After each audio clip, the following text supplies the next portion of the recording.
Hey everybody, this is Dr. Phil. It's going to be a quick video on group influences on consumer behavior. So let's go ahead and jump right into it. So the first thing we'll talk about in this video is different types of groups. Again, not all groups, but in the marketing context. So a group is defined as two or more individuals who share a set of norms, values, or beliefs and have certain implicitly or explicitly defined relationships to one another, such that their behaviors are interdependent. So sort of depending on each other, if you will. A reference group, on the other hand, a reference group is a group whose presumed perspectives or values are being used by an individual as the basis for his or her current behavior. There are four criteria that are particularly useful in classifying groups. The first one is membership. The second one is strength of social tie. The third is type of contact. And the fourth is attraction. So while subcultures adopt consumption patterns in large part to affirm their unique identity, the larger market often appropriates all or part of their symbols, at least for a time. Thus, clothing initially worn by a consumption subculture for functional or symbolic reasons may emerge as a style for a much larger group. As shown in this ad, Hypebeast.com is attempting to appeal to not only sneakerheads, but also a broader audience seeking men's contemporary fashion and culture. Now, with regard to brand communities can add value to the ownership of the product and build intense loyalty. Activities that can be encouraged and facilitated by both the brand and brand owners to enhance brand value. So we see a picture below, we can see all the Jeeps. Obviously, Jeep has a very active brand community. We can see them here on a desert safari.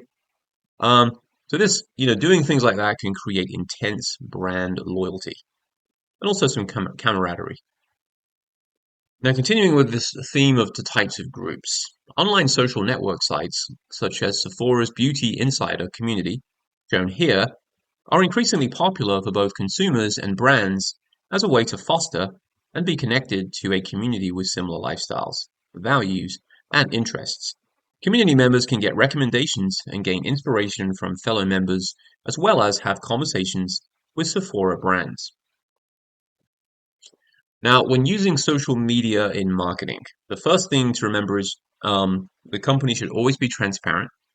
The second thing to remember is they should attempt to be part of the community. So, people now don't want to be talked at, they want to be able to engage with. And then thirdly, take advantage of the unique capabilities of each venue. Now, with regard to reference group influence, informational influence is often based on either the similarity of a reference group's members to the potential consumer or the expertise of the influencing group member. The Body Armor ad shows another form of informational influence, whereby a positive non-member expert referent group endorses or recommends the brand. In this case, top NFL professional quarterback Kyler Murray. Now, identification influence is based on the fact that the individual has internalized the group's values and attitudes. The advertising task is to demonstrate that the product is consistent with the group's and therefore the individual's beliefs. This often involves showing the brand being used by a particular type of group. For example, marketers often position products as appropriate for group activities, as shown in this Coca-Cola ad. Coca-Cola presents itself as a nice addition to an outdoor family barbecue. Now, what about opinion leaders? So an opinion leader is the quote-unquote go-to person for specific types of information. This person filters, interprets, and passes along information. Opinion leaders possess enduring involvement for specific product categories. This leads to greater knowledge and expertise. Opinion leaders are typically specialists. An opinion leader in one product category is often an opinion leader, an opinion seeker in others. Now, the social media revolution has allowed users not only to form, join, and communicate with groups and individuals online, but also to create and distribute original content in ways that have not been possible in the past. The Apple Shot on iPhone social media campaign is a great example.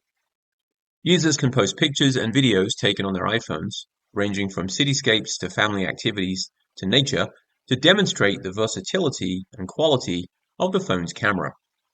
Firms then can ask for consumer inputs into product design decisions. So now let's talk about mavens, influentials, and e-fluentials. So a market maven is a generalized market influencer who provides significant amounts of information about various products, places to shop, and so on. Technology and the internet have shaped the behavior of market mavens. These influences follow trends in tech and electronics, as well as other interest areas, for example, health and fitness. Now, with regard to creating buzz, viral marketing is an online pass-it-along strategy utilizing electronic communication to trigger brand messages, often via email, throughout a widespread network of buyers. Guerrilla marketing is marketing with a typically limited budget using non-conventional communication strategies. So think about the sort of etymology of the word guerrilla. Now, with regard to diffusion innovations, an innovation is an idea, practice, or product perceived to be new by the relevant individual or group. The manner by which a new product spreads through a market is basically a group phenomenon. New products can be placed on a continuum from no change to radical change, depending on, of course, the market's perception of those products. And with regard to categories of innovations, continuous innovation, of course, is one. Adoption of this type of innovation requires relatively minor changes in behavior that are unimportant to the consumer. Dynamically continuous innovation, however, this adoption of this type of innovation requires a moderate change in an important behavior or a major change in a behavior of low or moderate importance to the individual. And then we can compare those two to discontinuous innovation. Adoption of this type of innovation requires major changes in behavior of significant importance to the individual or group. All right, thanks for watching this short video, and I will see you all soon in another video. Take care.